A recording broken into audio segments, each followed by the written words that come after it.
Yeah. Without getting too personal, there are so many different medications out there to stabilize a condition of memory loss. Is it too personal to ask as to what medications you are taking? I'm on them. Well, I'm sure you are. I am. Faithfully. Would you care to impart that? Oops, Mary Ann, can you remember all the names? Aricept and Namenda. Aricept and Amenda. Namenda. Namenda. Yeah, those I'm on.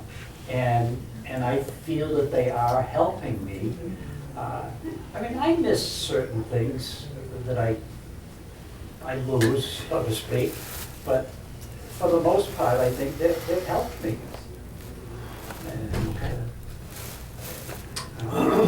Can My I? husband is on the highest dose of Exelon and the highest dose of Namenda at the same time.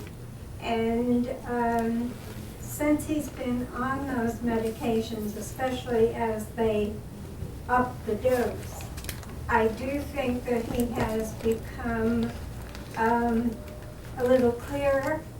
And like the other day, he washed the windows in the house. You know, he became more active instead of just sitting in a chair and staring. But the doctor told him right to his face. He said, Ray, we want to keep you where you are as long as we can. He said, but when these medications stop working, and they will, you will go downhill. yeah, Dave. So, let me preface this for those that do not know who I am. I'm also a retired physician.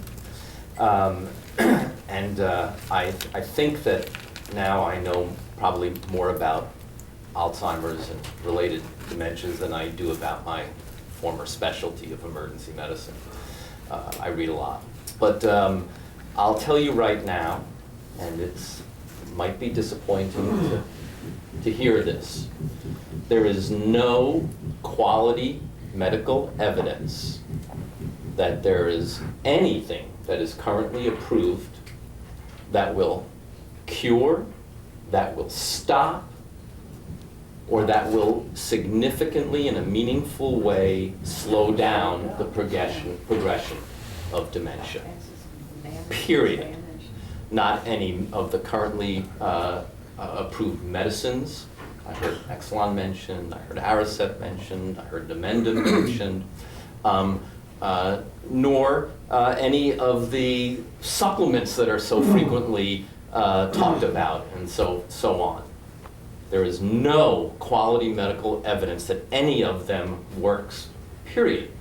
Now, some of them do help with some symptoms, okay? But they tend to work for a very limited amount of time if they work at all. Unfortunately, these medicines have significant side effects and significant drug-drug interactions. Many people do not tolerate them, okay? And some of you might know some who do not tolerate certain medicines and so forth.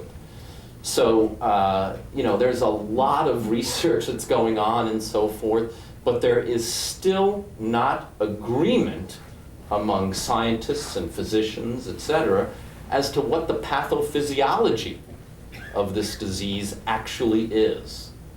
There are people who talk about amyloid, there are people who talk about tau, proteins involved.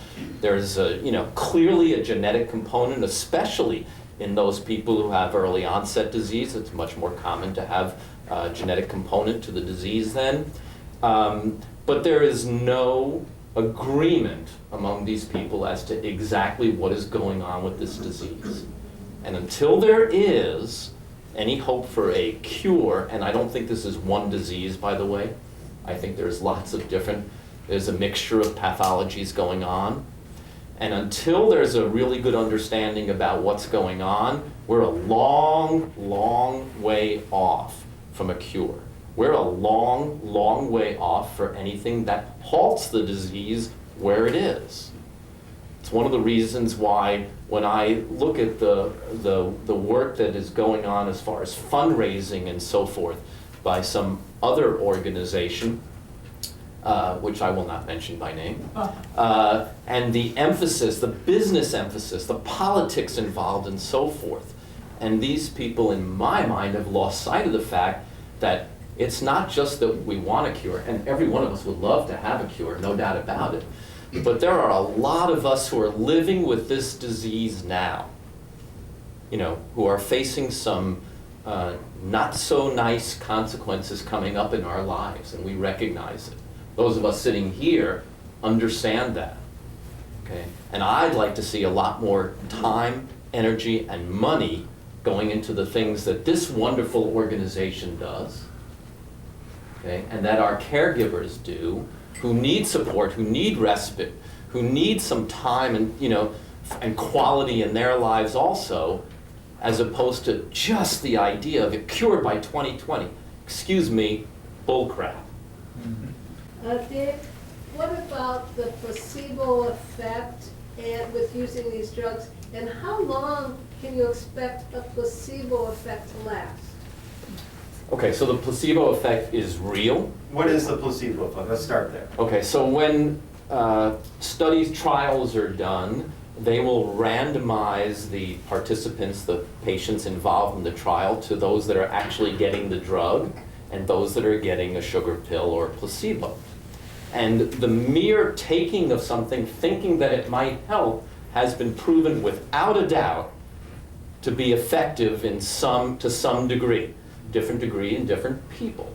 It's why I hesitate to talk about it if I'm talking to other patients, because I don't want to kill the placebo effect for those individuals, okay? But we have to remember that the disease of dementia especially is one that has ups and downs. It's not a flat trip. It's not a flat slope going down or up. It's a roller coaster ride. Caregivers know that. We have good days, we have bad days. Even people who are in later stages have periods of real lucidity and so forth, and then not.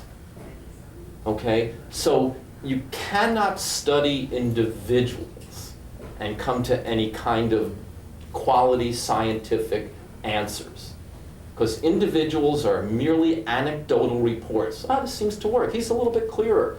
Well, yes, and of course, not only the patient, but also the caregivers, loved ones, families are subject to the placebo effect also. Oh, he seems better. I think that's wonderful, I really do. I wish that I were subject to that and could enjoy that, I really do.